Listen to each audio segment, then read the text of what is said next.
For photons traveling at the speed of light, or for matter that's traveling near the speed of light, time goes slower and slower until you become a photon that's traveling at the speed of light, where time goes to zero. So if you're matter traveling near the speed of light and the three events happen, event 1, event 2, and event 3, when you're traveling near the speed of light, all three events, let's say this is the beginning of the universe, event 1, event 2 is the expansion of the universe, and event 3 is the event where the universe decays and dies. If you're traveling at the speed of light, time doesn't exist, so the entire lifetime of the universe, event 1 where it's born, event 2 where it lives, and event 3 where it dies, that can all be contained in one period of time. So in one period of time, so basically the clock's not moving. If you look at a clock from an outside observer, the clock's just, the hands on the clock are not moving to an outside observer, and for the person, and the entire universe can exist, and the hands on that clock will not move if it's traveling near the speed of light, or if it's traveling at the speed of light. On matter, on the other hand, that travels less than the speed of light, these same events will take more and more periods of time the slower that you travel. So for matter traveling much slower than the speed of light, these three events would take, in this example, 14 periods of time. So the clock would move, let's say these periods are an hour, each period is 1 hour, let's say.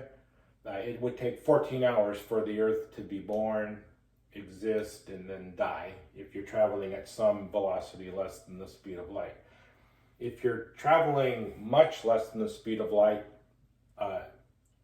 this would take billions, trillions of hours, billions of years for this to happen. And if you're not traveling at all, if your velocity is absolute zero, then you're dark matter, and these three events would take forever. There would be an infinite number of, the clock would spin infinitely around as you wait for these events to happen. Even as you would even wait for this first event, it would still take an infinite amount of time. The clock is just spinning infinitely fast. The hands on the clock are just zooming around. So photons, time moves slow. To an outside observer, time moves slow for photons, and things happen fast. So the photon will exist basically forever to an outside observer, and a single event will have little detail because there would be an infinite number of events that you could all fit into one period of time. So it's hard to focus on each individual event if all the events are all stuffed into one period of time, if you're traveling near the speed of light. So when you're in the sunlight and the sun's out shining and you're in broad daylight, time moves by slowly, kind of slower than it does normally when you're in the darkness. And things are happening fast, and there's not a lot of detail. You're taking in a lot of information, and you're storing little bits and pieces of information that you're selecting out of all these different events that are happening within a single period of time. On the other hand, if it's nighttime, then time moves fast. Things happen slow, and a single event has a lot of detail. So if it's nighttime and you go to bed and you close your eyes, a lot of people, if you're lucky, if you sleep well, you feel like you went to bed, and then the next thing you know, you're awake and it's morning and you get ready for work. It's like time didn't even exist if you have a really good night's sleep. Or if you go in for an operation and they put you under anesthesia, they do an operation, takes 10 hours, and you wake up, you feel like, you were hardly out at all.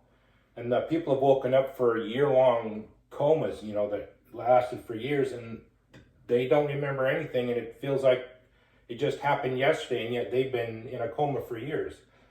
So when you don't have the photons, when you're more surrounded by the fermions, like electrons and things like that, where the photons are very limited, you kind of feel like time is going by very quickly, and things are happening slow. So in your dreams, you dream. You have some dreams will have a lot of detail, and you can focus on the dreams and get a lot of detail out of each event. So if you want to be able to concentrate or meditate or things like that, people usually kind of close their eyes or kind of sit quietly in a corner somewhere. They don't really want to be outside doing a lot of stuff. They want to be kind of inside, alone, in the quiet, with their eyes closed and meditating.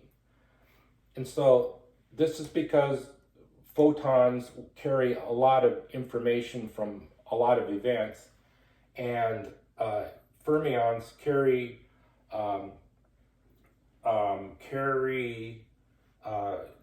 limited or carry a lot of information from single events or limited events.